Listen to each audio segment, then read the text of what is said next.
The foundation of human rights is embedded in the Constitution of India. The following parts are, what are the parts in the Constitution? First is the preamble. Second is part 3, the fundamental rights provision. The third is the part 4, that is directive principles, and the fourth is part 4a, that is about the fundamental duties. In Constitution, as there are rights, we have the citizens the duties to follow.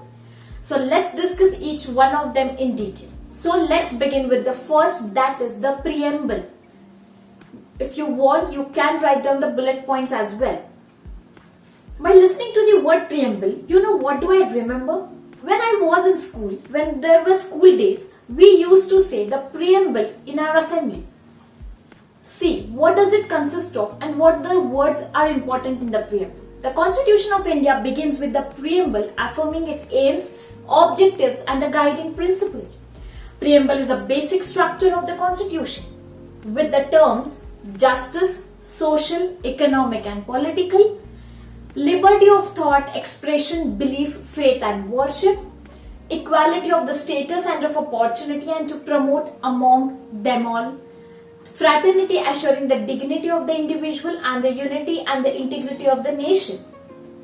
The preamble secures many human rights which are further explained in the various provisions of the constitutions. So, wasting no time, let's move with the second part, that is the fundamental rights. Now you all must be thinking, just now we learn about human rights, now what are the fundamental rights?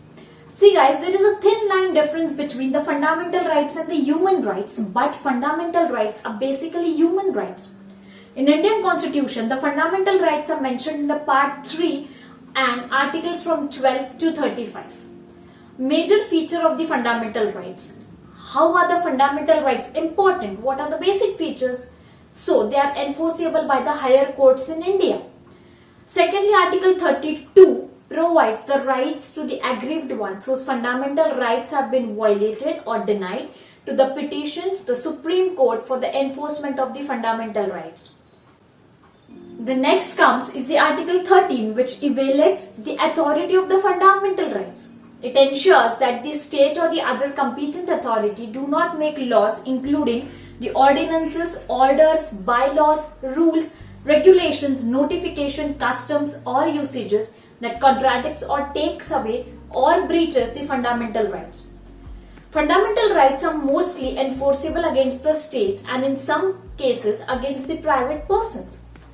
An example of the former is the right to freedom of speech or expression. For the latter, it's prohibition of the employment of children below the age of 14 years in factories, mines and in places of hazardous activities.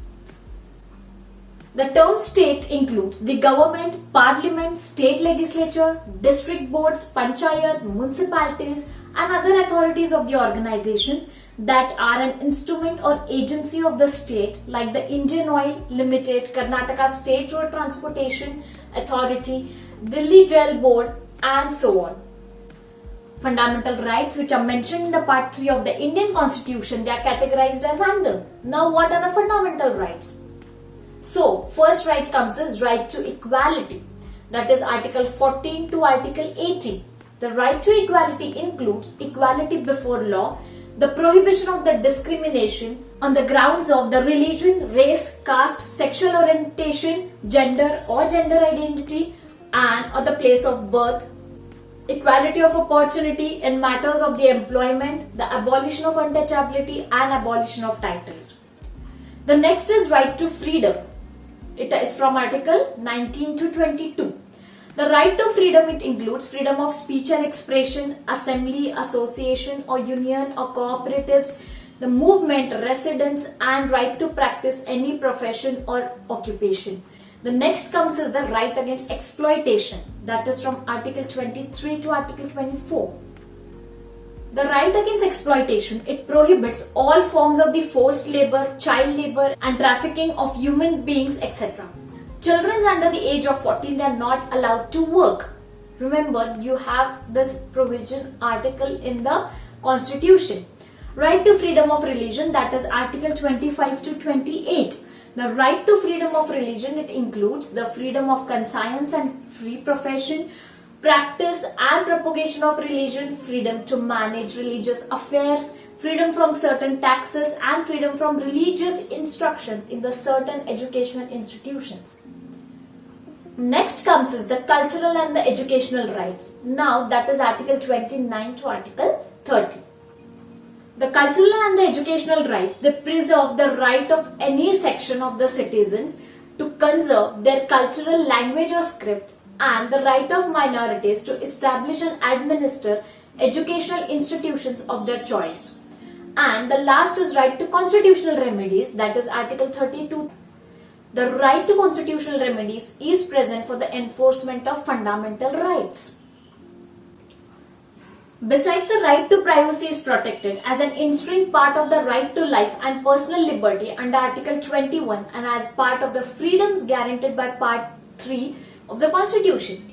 It provides the inner sphere of the individual from interference from both the state and the non-state actors, and it allows the individuals to make the autonomous life choices. Why are fundamental rights important for a human? Now moving forward, on August 24, 2017, the Supreme Court of India ruled that, what did Supreme Court say?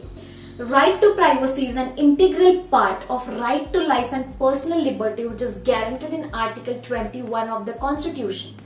Article 21 is right to life.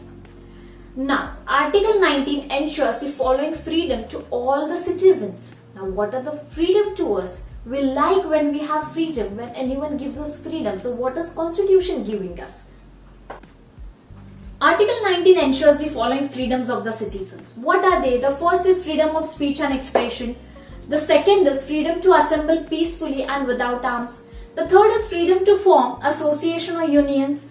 The fourth comes is freedom to move freely throughout the territory of India. Freedom to reside and settle in any part of the territory of India. And freedom to practice any profession or to carry out any occupation, trade or business. But the point that you need to pay attention here is these freedoms are not absolute in nature. They rather come up with some reasonable restrictions. And the following table will explain those reasonable restrictions. With the first column, it enlists the freedom, and the second column describes the restrictions or conditions in which the respective freedom is not applicable. This table will be seen in this video. You can see the table here, and I'll tell you what is the freedom and what are the restrictions to it. Okay?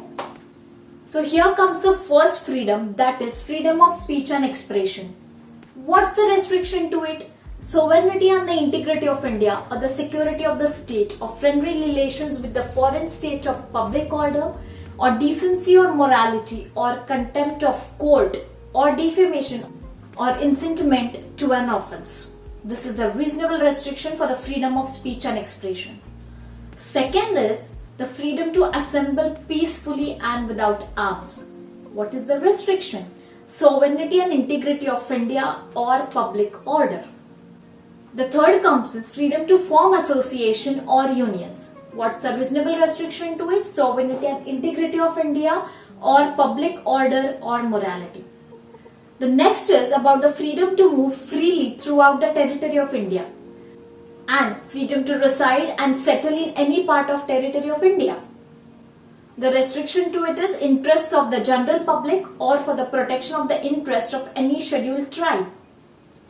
Next is the freedom to practice any profession or to carry on any occupation, trade or business. This is interest of the general public or the state which has prescribed professional or technical qualifications or state-run trade, business, industry or service which excludes participation of citizens or others either completely or partially.